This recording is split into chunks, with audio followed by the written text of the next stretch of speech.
The Heritage Trust of Nova Scotia is raising the alarm about what they believe are the larger number of homes, older homes, in the city of Halifax in various states of demolition. And Andrea Arbic is with me here from the Trust on William Street here in Halifax, in front of a home that you're particularly concerned about. Yes, we're quite concerned about this home, which is a really fine example of Victorian heritage on a streetscape which is largely intact. This home has a great deal of architectural merit. It's associated with a number of very important historical figures in Halifax. Roderick MacLeod, who was a miner, sort of important nationally and provincially in terms of mining history. Also associated with James Ralston, who was the Minister of Defence during the Second World War, so obviously a very central figure in Canadian history. And this house had an application in to have it designated as a heritage building, which would protect it from demolition. But we understand from the neighbors, and you can hear in the background the banging, that the house is being dismantled from the interior. As of this morning, when we looked at the HRM website, there was no approved demolition permit for this building, so we're very concerned about it.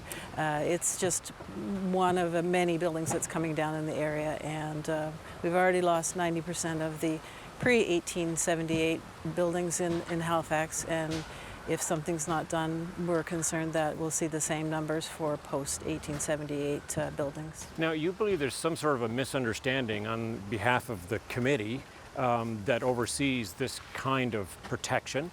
What are you getting at when you say that? Well, we just think that when the committee reviewed the petition from the residents of William Street, who initiated the application to designate this a heritage building, that the committee wasn't given to understand that perhaps there was an option for them to ask to review it, score it, and if it reached the required score of 50 points, to have it added to the list of registered heritage buildings. And so we'd like to see the petition from the residents of William Street go back to the Heritage Advisory Committee for them to meet quickly to vote on this, whether or not this merits being designated a heritage property, in which case then that would give HRM the powers under the Heritage Property Act to stop the demolition. Some people may look at this and say, why can't someone do what they want to do with their property? Sure thing. Well, there's a public interest in heritage, and there's certainly a long precedent that members of the community can seek to protect the heritage assets. So recently there was a ruling on a property on Edward Street that upheld the legality of third parties, in this case the residents of William Street, to apply to protect a building because of its heritage value. So there's a long precedent of this. It's abundantly legal, and we think it should go through the process. Others might think, if this house was so special, why was it designated already, or why hasn't it already been protected? Sure thing. Well, there are a lot of important heritage buildings in this city, and there are a limited number of people who have the skills and the time to go through the process to apply to preserve them, and there are people working tirelessly to do this, but developers are faster. It's faster to tear one down than to get it designated. So people are doing what they can, but sometimes we can't keep up with the demolitions. Is it also more expensive to have a designated home, to be able to maintain it, run it, and make it less profitable, perhaps? Well, no, in fact, and there are some advantages to having designated heritage properties. We don't want people to see this as a heritage versus homes issue. We know there's a housing crisis, but heritage, we believe, can be part of the solution.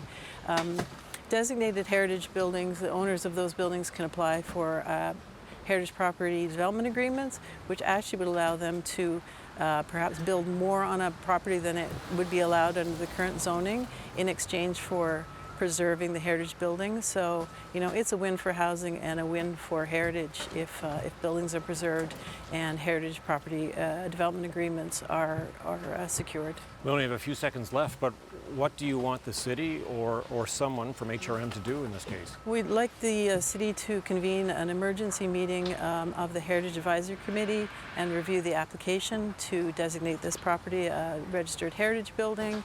And if it meets the requisite score and is added to the list, then to immediately ensure that demolition ceases. And if, as the neighbors have reported, demolition is currently ongoing without a building permit, we would like to see the city enforce the bylaws and to ensure that no further demolition takes place. Seems like it's the 11th hour. How hopeful are you that something might happen in your favor? Well, we have to be hopeful, and press coverage helps, so thank you for that. And we ask people to write mayor and council and say that they agree that enough is enough and we need to do a better job of protecting our built heritage. And have you reached out to the owner? The owner has been notified of the application to designate the property. Okay. We'll have to leave it there. Thank you for your time. Thank you.